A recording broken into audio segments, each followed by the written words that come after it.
Now, let me take a cue from where you landed with regard to how you talked about how do we get a permanent cure for cancer, for HIV and AIDS, for malaria. It's been ongoing.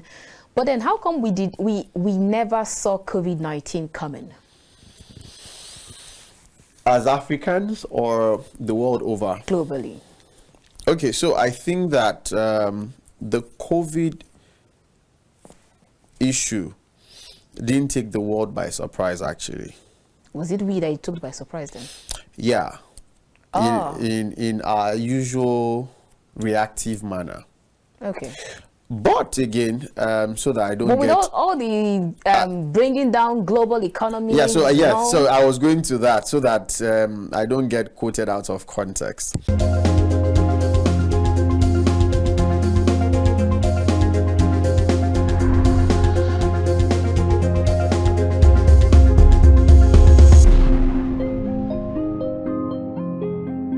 Let's begin this conversation first taking our quote from Zora Nolly Hodson, who once said, "The research is formalized curiosity. It is poking and prying with a purpose." Absolutely spot on.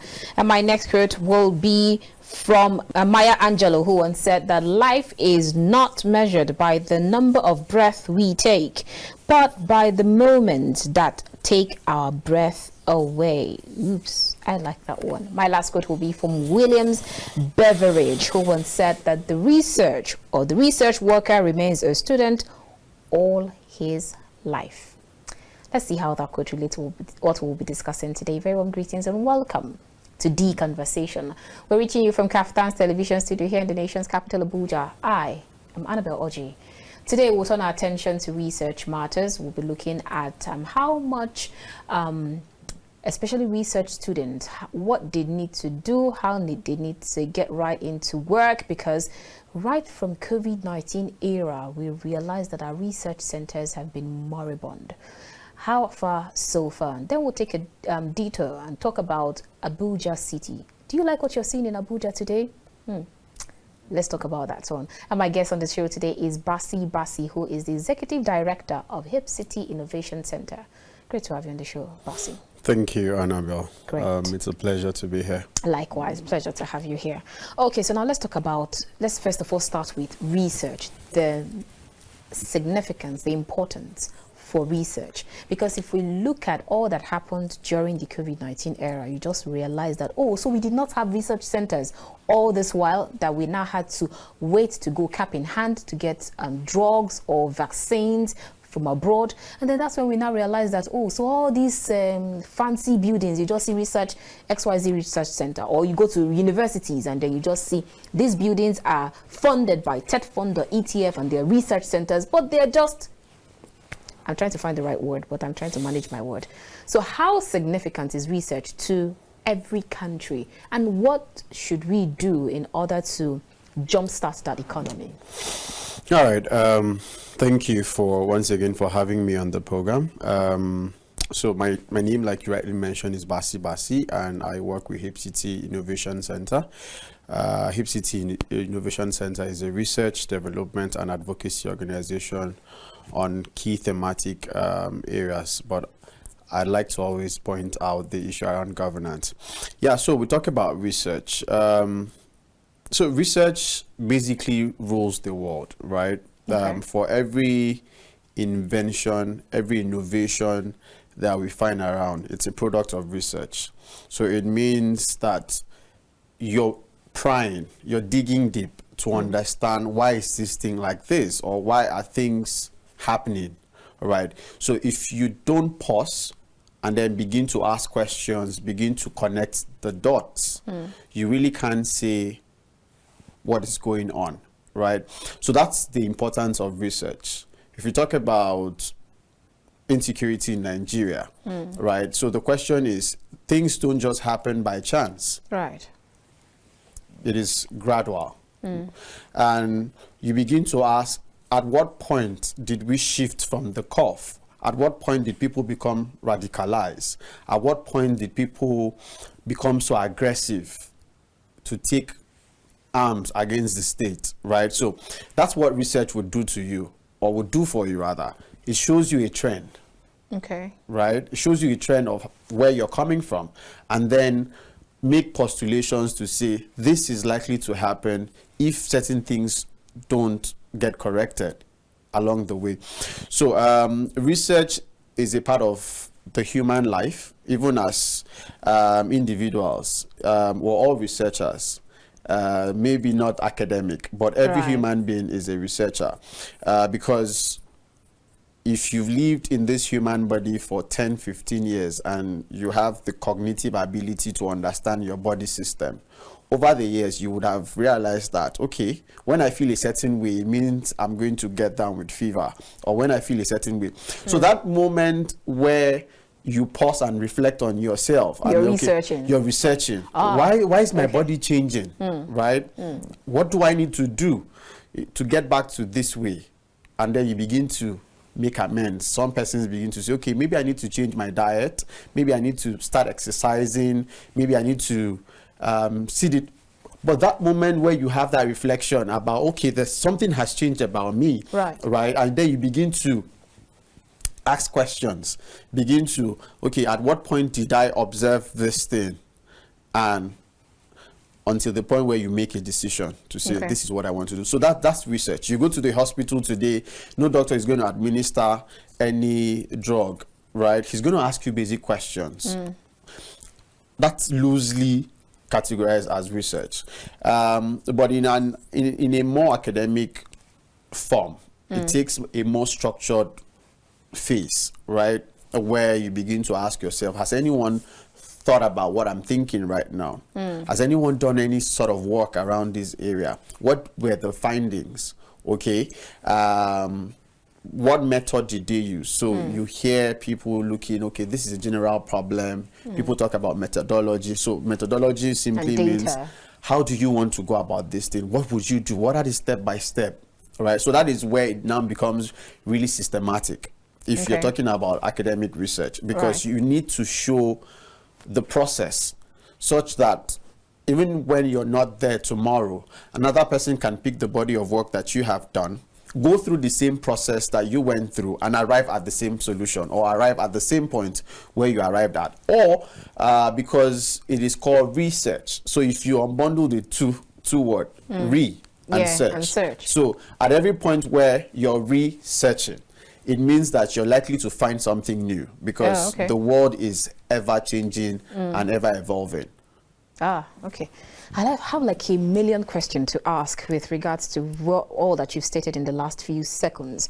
But then let us start with the fact that you talked about academic research. Now, if you look at all that has happened, all the research that we've done, our projects during when we're in school, our theses and all, you just begin to wonder, so how far did it even go? How far so far? Because sometimes you go back to the school, and then you just see your research work, they just dump them. In fact, sometimes it's even they use it to wrap suya or akara. I just wonder, oh God. So all that thing I suffered for how many months, all those drilling, all those supervision, this is all it. So does it actually mean that with all that thing that we all go through, it will just end up as trash? Or is there a problem with the institution?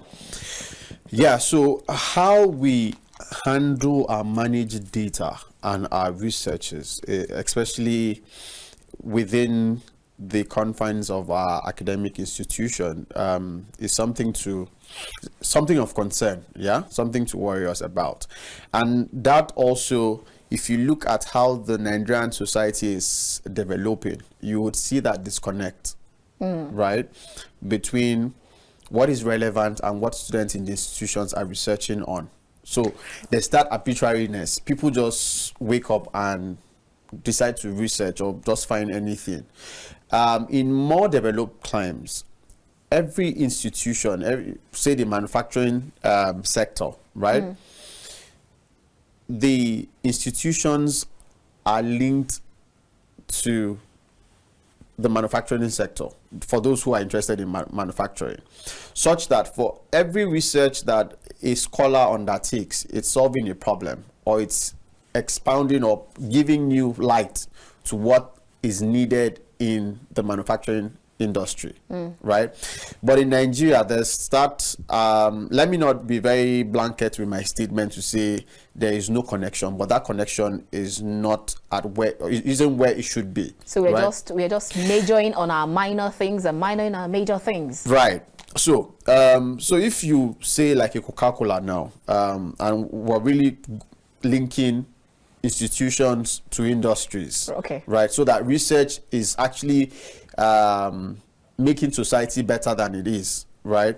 You find out that those who are studying, say, biotechnology, would, whatever research they would do, would, you know, improve the food industry to say, okay, we're mixing this, and this is giving birth to this, and we're having new nutrients, new variety of food, and stuff like that.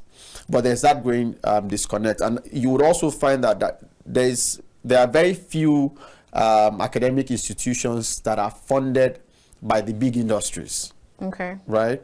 But in other climes, you find out that there are institutions, big corporate organizations, who are funding certain institutions because they are interested in the work that would come out of those institutions. Okay. So we're not linking research to market. So that's just a summary of everything that I have said.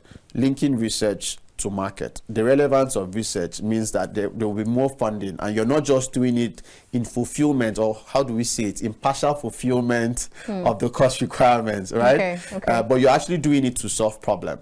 So call any random undergraduate, even at master's level, at some point, and ask them, what did you research on? And they'll tell you, and they ask the person, okay, so how did that solve any problem? Yeah, like nothing. Disconnected. You find that so disconnect there. There's that disconnection, and it shouldn't be so. It shouldn't be so. The essence of research is to make things better. Is to make things better, and you keep building on it's like a building block. Okay. I could start a research today, and I'm just hypothesizing. I don't know where I'm going to, but I just know that there's a problem. So I just begin to find answers, and I leave it at that. Tomorrow, another person who is coming shouldn't go back to the very basic. That's finding the problem. Yeah, because I have done that, right? The next person should build on what I have done until there's clarity. Okay. Right? Okay. That's in very new waters, if I have to use that word. But in other instances, let's look at social issues. Right? There's youth restiveness even in Abuja, and I want to do a research, right, about radicalization. So the first thing is, who am I looking for? Young persons. What age band? Why am I looking for them? When I identify and ask those questions, I know where I can find those categories of young persons. I get close to them to say, okay, so why are you angry? And then the person says, oh, I'm angry because the government is not providing, or the government doesn't care. If I interview 10, 15 of them, and I get the same trend of conversation, what does that say? It means that there is a lacuna about welfareism, how government treats young people. And it means that if government is interested in arresting that, what government would need to do is start listening to what the guys are saying. So you begin to make those recommendations to say, okay, these guys need government to provide jobs. We can't provide formal jobs for them, but what can we do in the short term? Okay, maybe we would create markets. Okay. Right? And would bring in the big players in the private sector and say, give these guys goods to go and sell at subsidized amount of money. That way they go, even when they do not have capital, all they just need is maybe the government shorting for them to say, just give them these goods. You collect the goods, you go, you sell, you return back. So over time, you find out that those guys who are really hyperactive and say, oh, would not have that time again. So does that give you as the researcher some sense of fulfillment that at least to an extent I have solved a problem? Yeah, of course. That's the purpose of research. Okay. To understand. No one just wakes up to say, oh, I want to research. There has to be a reason for researching. And And when you conduct such researches and you find the problem and you can identify either short-term or long-term solution, of course you'd certainly have that sense of fulfillment. Okay. But research is an unending cycle, because there are people who have been researching, in the last 60 years, 70 years, and that research is still ongoing. Right? Okay. How HIV, how do we get a permanent cure for it? Cancer, malaria, the various strains of cancer. How do we get permanent cure for cancer? So you find out that every time research is always going on, because like I did say, the world is not static. Okay. Now let me take a cue from where you landed with regard to how you talked about how do we get a permanent cure for cancer, for HIV and AIDS, for malaria. It's been ongoing. But then how come we never saw COVID-19 coming? As Africans or the world over? Globally. Okay, so I think that the COVID issue didn't take the world by surprise, actually. Was it we that it took by surprise then? Yeah. Oh. In our usual reactive manner. Okay. But again, so that I don't but with get all the bringing down global economy. Yeah, so so I was going to that so that I don't get quoted out of context. So the thing is, the scale at which COVID took was what took the world by surprise, because prior to when the efficacy became like really potent, scientists had already said, oh, we have a new virus in town. But the severity was what a lot of government didn't want to accept. Okay. Do you get? Oh, it would be widespread or it would be massive. People didn't understand, or people didn't come to terms, or people refused. A lot of government had refused to come to terms, with that. And that is also how research happened, right? Because what a researcher finds is not common knowledge. That revelation is coming to only that person or the group of persons who are researching at the time. Okay. It is not common knowledge to everyone. Everyone. So okay. You would understand why there would be some level of resistance, because what you don't know, you can't fight. Right? So that was what happened with COVID. And you would also agree with me that when it became very apparent that we have an issue at hand, countries who had funded laboratories swung into action almost immediately, and then took very proactive steps to protect first their citizens, protect their economy, and then find like immediate solutions to those problems.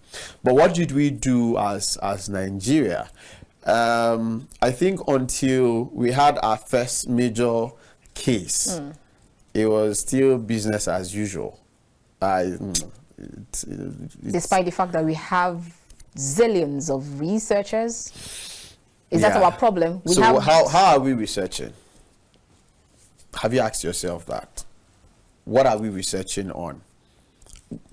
After COVID came, we're still recovering from COVID. How much have we invested in funding our research institutions? So that shows you the seriousness that we attach to research. We always feel like, don't worry, the other guys will research for us.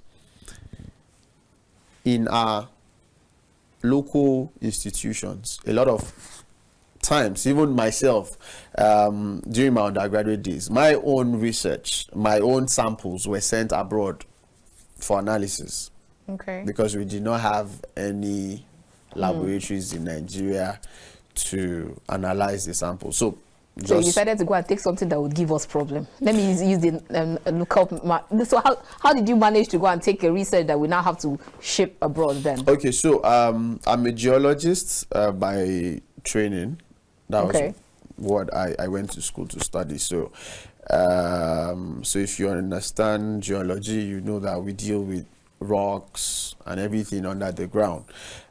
So when you collect samples and you want to understand, oh, what mineral is this, or what is the composition of this rock, and all of that, some of those samples, and then some water samples, you're looking at trace and major elements in those samples so that you can make draw conclusion as to, oh, do we have a pollutant in our water system within this area, or do we have contaminants and all of that. So these are jargons. I don't want to bring geology into this.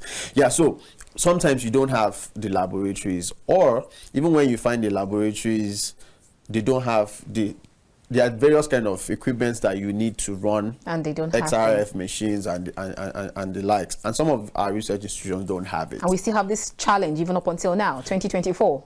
Yeah, people are still sending their samples abroad, you know, for analysis, because you want to be certain that what you have sent to the lab is what is actually being analyzed. Right, that it didn't get contaminated along the way, because that in itself can also give you a different result than what it is.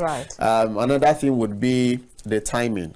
Right, you want to send it in and get your results back in 2 weeks or maybe in 1 month. You don't want to send it in and then you're waiting unendingly for when your results would be out. So there are a lot of factors, right, that would determine your choice of laboratory, whether you want to do it in country or out of the country. But we're not talking geology. We're talking about research and attitude towards research generally as a country. But let's not also make it seem like the research institutions in Nigeria are not working or not doing anything. They are, and we have very brilliant scientists in Nigeria. We have very brilliant researchers in Nigeria. So one of the things we can do using this platform is to advocate to the government and even our corporate organizations, especially those in the private sector, to turn back to schools, fund schools, fund research, whatever it is that you have interest in. Turn to the academia and tell them, oh, we have X amount of money. And it's happening. It's not like it's not happening, but I think that we can increase that scale, right? And the volume of funding that comes or that goes into our academic institutions to enable research. So it doesn't have to be only government, even the private of course, everybody can fund research, and you find this happening across the world. A lot of the foundations are interested in different things. So you find someone who has lost either a parent or a child to cancer, and all their life, everything they've worked for, they're turning, channel it to a research institution to say, just find a cure of cancer. I don't want other people to lose their parents or their loved one because of cancer, and that's just their life course. We don't find that a lot in Nigeria, but it's also good that we use this platform to advocate to a lot of Nigerians who have the wherewithal to say, let's fund research. But again, let me not make it seem like you need to be a multi-millionaire before you can fund research. I think that if we have trust fund, everyone can fund. Your 100 naira would go a long way. Okay, so like you bring people together. Yeah, just let people know that, oh, there's a trust fund for cancer research or malaria research. Okay. And even the ordinary citizen, the man in Pape or the man can, transfer his or her 100 naira, to that. So with 100 naira coming in, we see our entertainers do that a lot. Someone goes to Big Brother house, come out, and then people are doing crowdfunding, and at the end of the day, 30 million. So imagine if we crowdfunded 30 million, 100 million, right, to a research institution and say, use this and find us the cure for malaria, which is like a very common thing. How do we end malaria totally in Nigeria? It would go a long way. Absolutely. Such that the students who are within institutions don't really have to spend so much out of pocket, because going to school is fun until when it comes to or gets to the point where you need to start doing your research. You spend a lot. You don't want to know how much Nigerian students spend on research, especially if you're within the sciences. There are people who would spend up to 2-3 million naira to do their research. depending on your area of interest. So if you don't have such amount of money, you certainly not go anywhere. So you'd find people maybe dropping out at some point when it gets to that point that you need to start your real work, go into the field to collect sample. All of those things require a lot of money. And then if you're very unlucky that there are no laboratories in Nigeria to analyze your samples, you need to like fly. Like your own story. Like my own story. You need to fly your samples abroad, and it doesn't come cheap. You already know what the exchange rate situation is. Tell me about it. If you have to transport your samples abroad, you're not just paying the laboratory fee for the analysis, you're paying the logistics. Right. Of moving from Nigeria to wherever, whether you're sending it to Germany or the US or wherever it is you're sending it to. So there's that logistic cost, and then the actual cost of analyzing. So it's a lot. So, okay, so sorry at the bottom there. So if someone now decides, if there's a crowdfunding or someone now decides to sponsor either a research institution or a school, so how much would that reduce or ameliorate the amount of money that per student or per researcher needs to pay? Does it actually mean that, okay, since, let's say for instance, someone brings in 30 million naira to an institution, just fund the research institution, so will that actually drop the amount of money each researcher pays, or how does it help? Yeah, it would, depending on how the institution is set up. Okay. I'm not a VC, and I don't run a research institution, like put it in a formal sense, right? But if there's an area of interest, say like malaria, and we say we're calling postgraduate students who are interested in malaria research, that there's a fund available for them to take, of course it would reduce it, and then it would also encourage a lot of people to want to go into that field, to do that research, because there's money. You're not necessarily, what you're spending time on is your knowledge, your intellectual property, right? That's what you're investing. You don't need to worry about taking money out of your pocket, or maybe taking a loan. And we find this happen elsewhere, where organizations or even individuals have money and they're interested in a particular thing. They would say, oh, if you're interested in this X amount of, sorry, I beg your pardon. If you're interested in this area of work, we have funding for you. And then they would give you what it would mean for you, or what is in it for you, who is interested in that. They would say, oh, we'll give you accommodation for 2 years, we'll give you a monthly upkeep of maybe $5,000 or $3,000 as the case may be. We'll provide you with a round trip tickets, would process your visa and all of that. It is happening, just not in Nigeria, or we don't see that happen a lot. So when you find those kind of offering, it gives room for more people to come in and say, okay, I want to undertake this, because research is not gratifying. It doesn't have a short-term gratification. Like I said, people have researched all their life and have not found solutions. But it doesn't mean that what they have invested and what they have done in, say, 20, 30 years is rubbish. It's just adding to the body of knowledge. So eventually in the next 50 years, when a solution is found, or a cure is found, if in the case of HIV and the likes, they are not finding that solution because they just came up with a brilliant idea. Whatever solution they would find would be built on the foundation that a lot of other people have built on over the years, right, or even decades. So it is that knowledge that they are building on to finally get to that eureka point where they're like, okay, we've made it.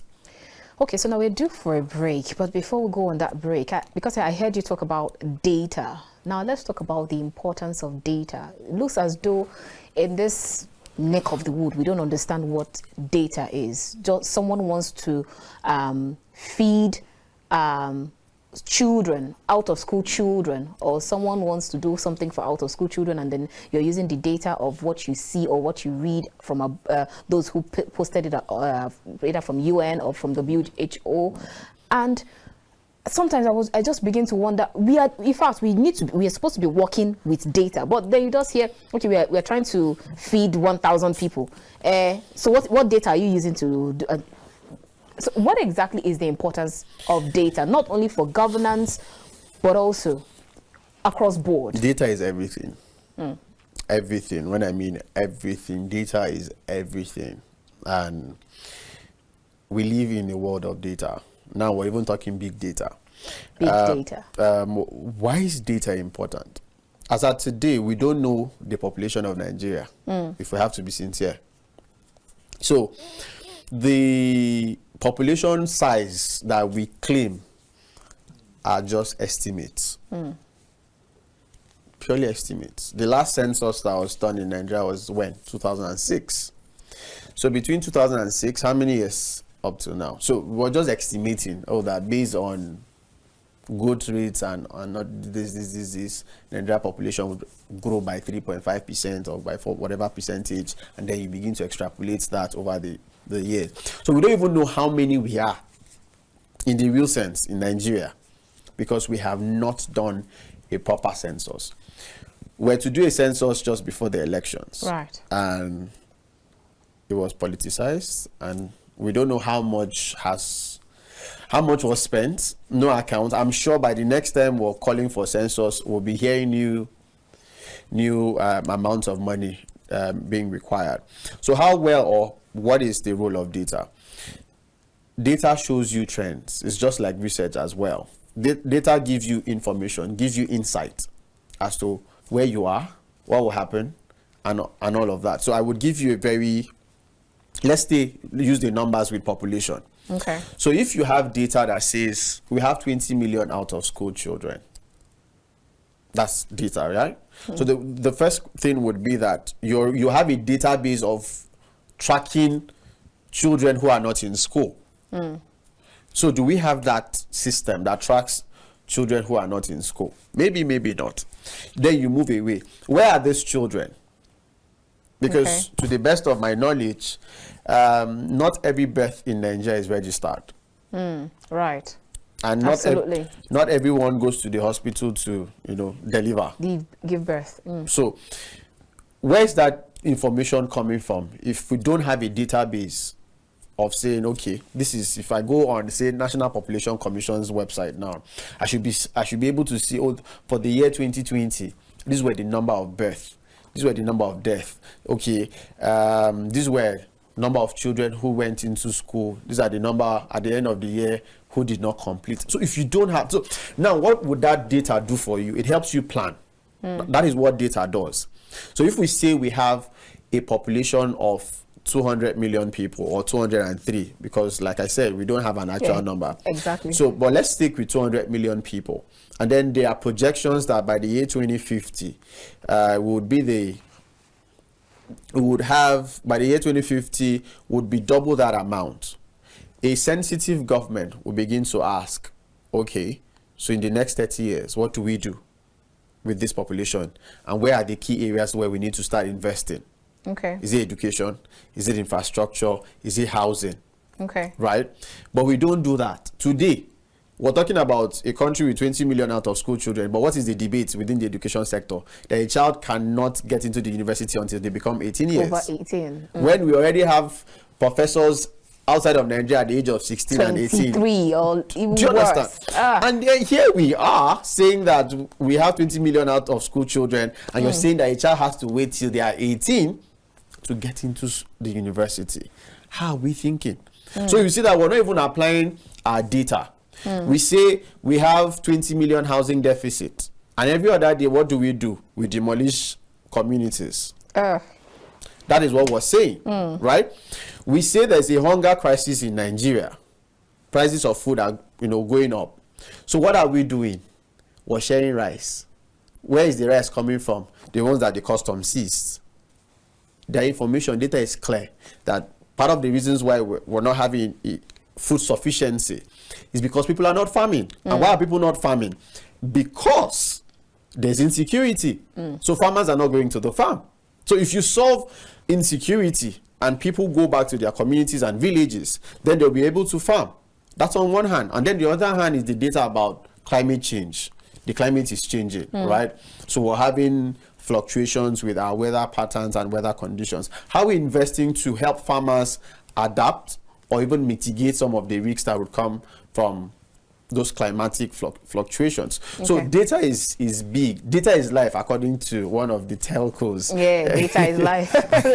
let's pause at that moment and then go on a quick break. When we return from this break, we'll get our London thought from Bassey Bassey. If you're enjoying this conversation, then stick with us. I'll see you later.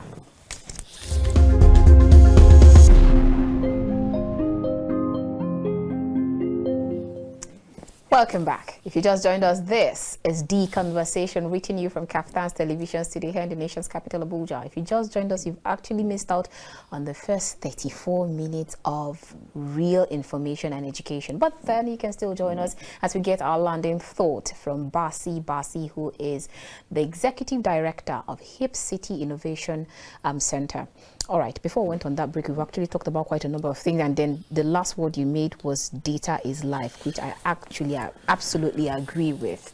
But then before we leave the matter of data, is it actually okay to work on the data or the numbers or predictions from, say, if you're in Nigeria, and then you work on the predictions or data given by WHO or the UN on out-of-school children? Is it fine, as even as Nigerians, to work on the data that you get from other people? Would it actually give you, would you get the same result? Yes, because those organizations are reputable organizations. Well, some will say that they're not here to live with you or see the things that you see. But they have offices here. They pay people, they have people on their payroll who undertake research, okay, right? Collect this data, collect information, and then analyze those data. So you can trust. Even the Nigerian government, will quote the UN because they know that the information are very reputable, without bias and sentiments. Although sometimes when it doesn't favor government, they would come out to say, "Oh, this is actually not true." But for the majority of the time, they would agree with the information that those organizations put out. And you cannot contest these things when you know the quality of professionals within the system who are churning out. You cannot debate it, because for you to have any dialectical conversation with those, you will also have to come with your own information, right, and show, to say, okay, I did this to arrive at this. And they would also show you, like I said, research is not just arbitrary. You don't just come out and say, oh, this thing is like this. You need to show how you got that information. What did you do to arrive at that? So these organizations are very reputable, and we trust the information that they put out.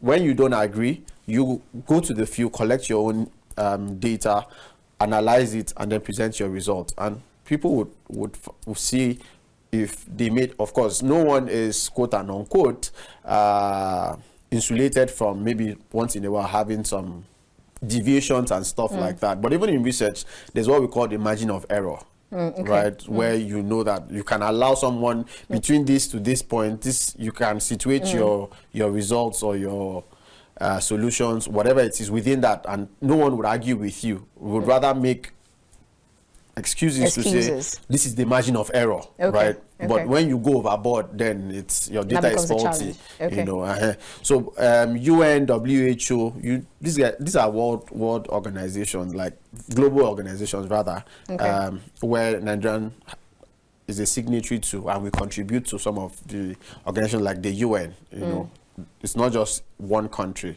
Different countries. Right. Okay, so now taking a cue from where you landed again, let's come back to Nigeria with the figures that we get from the NBS with regards to inflations, whether inflation's gone record high today. You see for the 40% food inflations. Tomorrow you see the GDP has risen or to 3.19%. With all of this in figures that you get, but then you get this argument that it does not match with the market reality. You hear that the inflation has dropped to, let's say, single figure, but then what you are buying from the amount you're buying a kilo of meat is quite different from what the figures is saying. So how do you match this? Okay, so the NBS have been doing a good job in the last couple of years, so I would have to also commend them. Before NBS releases any results, those results are based on their surveys. So I know that the NBAs have food soldiers who go into local markets, depending on what area of interest that they have, to price, ask questions and the likes. And then at the end of the day, what you do is just take an average of what is in the country. But at some point, they also do disaggregated data. What this means is that we would give you the average of the whole, but then when we now go into disaggregated data, that's where the main meat is. What do I mean? NBS can say that average cost of PMS today in Nigeria is maybe 800 naira or 900 naira. It doesn't mean that if you're in Anambra, you buy it at 900. So in Anambra, it could be at as high as 1,000, 1,100. But when you take all of the prices from the 36 states plus the FCT and you take an average, it would give you about 800, 850. Okay. So when they put out such data, you cannot say it is wrong. But where you now need to ask questions, even in Abuja, there are places where they are selling fuel as high as 900.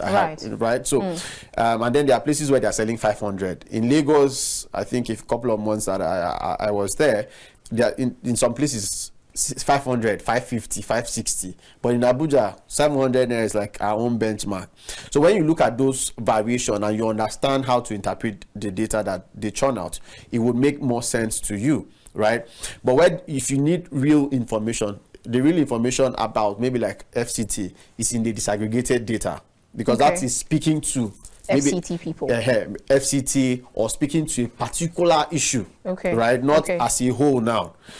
So when they say, oh, inflation has dropped by 3.1% or whatever percentage, so they would have looked at the various indicators across board. Either from the manufacturing, this, and then bring all of it together.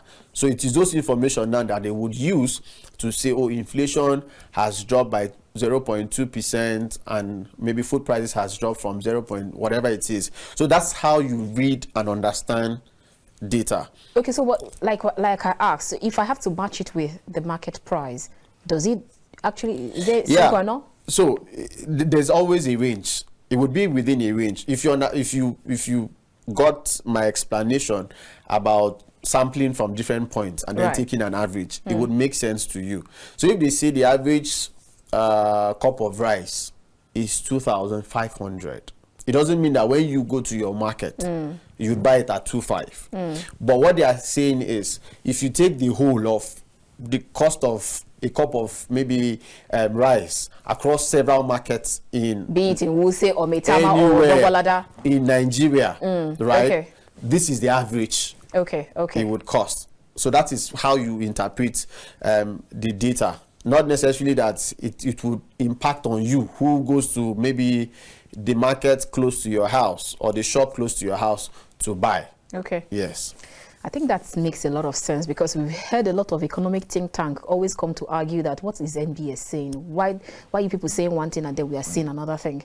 All right, because I said we were going to talk about the FCT people and you talked about the FCT people. Now, what is this change that we are seeing in the FCT? Few months ago, the same route you passed through, you now find out that they've done a lot of development. So someone was asking me, and then he threw it on our social media as a social media question, and I said I was going to bring it up. So does it actually mean that before now, the previous administrations, we never had good researchers to tell those at the helm of affair that people in this axis, people in Pape, they need good road and potable water? Or what changed for you living in the FCT? What do you think changed? So if you understand the government, you would know that for anything to work in Nigeria, there has to be political will, not the absence of information. It is the political will. Okay, so there's always information, right? So yes, the various secretariats or departments within the FCT are constantly working, churning out information, writing memos about one thing or the other every other day.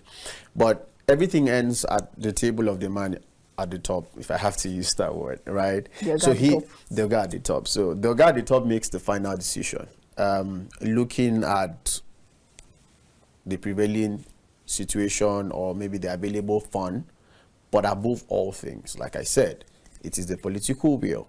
So if there is no political will to develop Mbappe will remain the way it is in the next 100 years. And then someone comes up tomorrow and then changes the whole landscape. What has changed is not the absence of information or the absence of data. What has just changed is political will and interest. Okay, so before you continue with that, for that our viewer that does not he has been hearing political will, help us break it down into bits and pieces. What is political will? Okay, do you want me to speak in pidgin?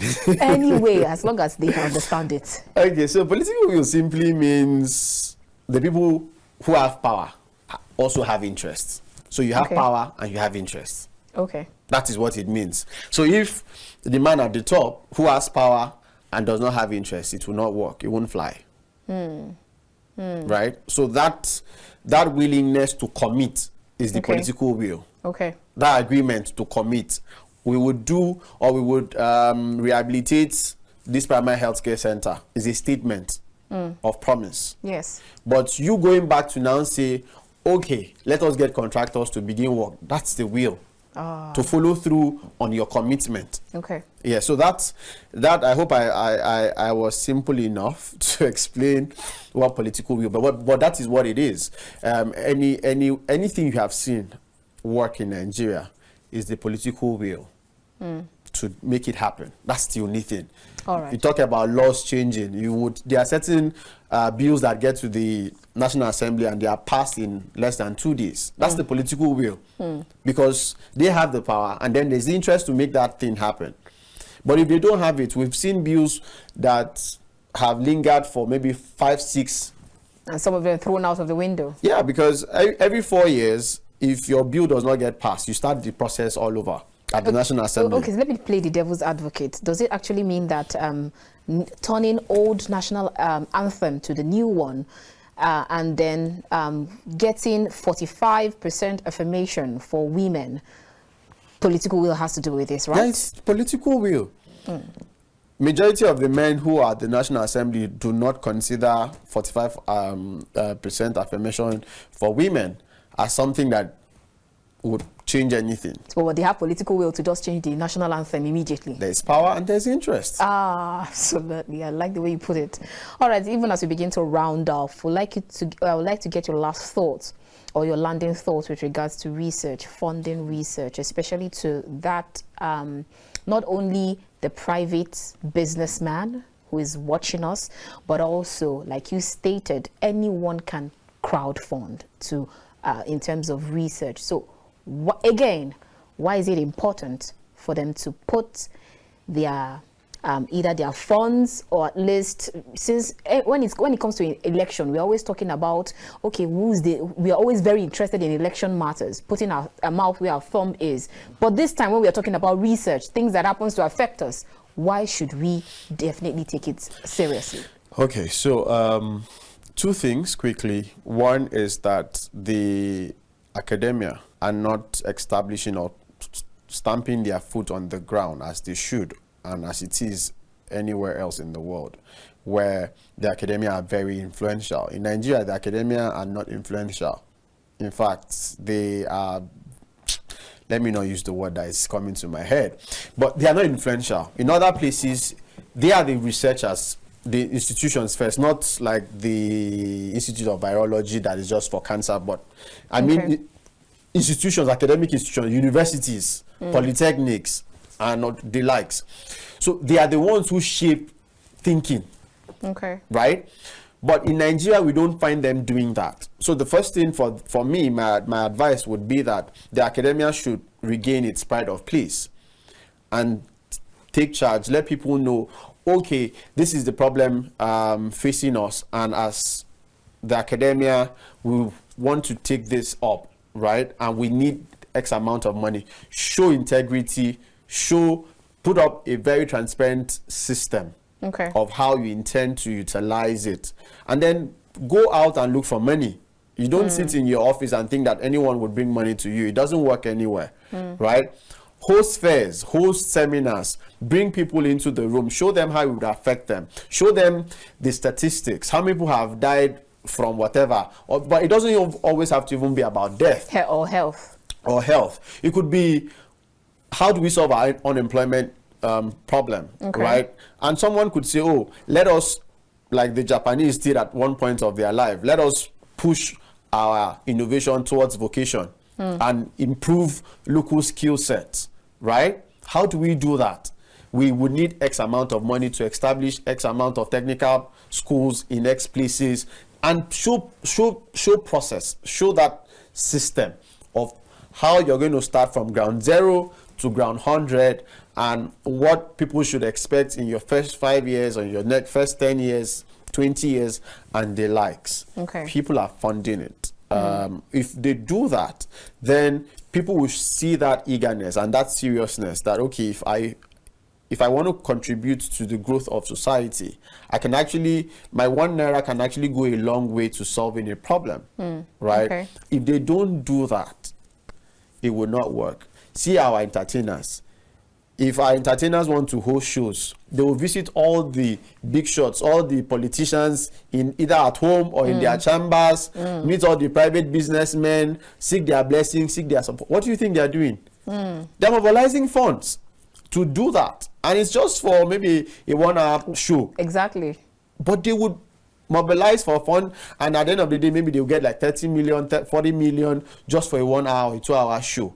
And then we're talking about institutions that can change the whole ecosystem, whether it is in business, it is in health, it is even in our social engineering. All right. And then we're not doing enough. So I think that they need to wake up and take their pride of place. That is a fine place to anchor. Thank you so much, Bassey Bassey. It's been a wonderful time talking to you. Thank you for having me. All right, viewers, that's where we end this edition of The Conversation. We have been chatting with Bassey Bassey, who is the Executive Director of HipCity Innovation Center. And it has been a wonderful time here on The Conversation. I am sure that you have been rightly educated, entertained, and informed. My name is Annabel Orji. God bless you and yours. God bless the Federal Republic of Nigeria. Good morning.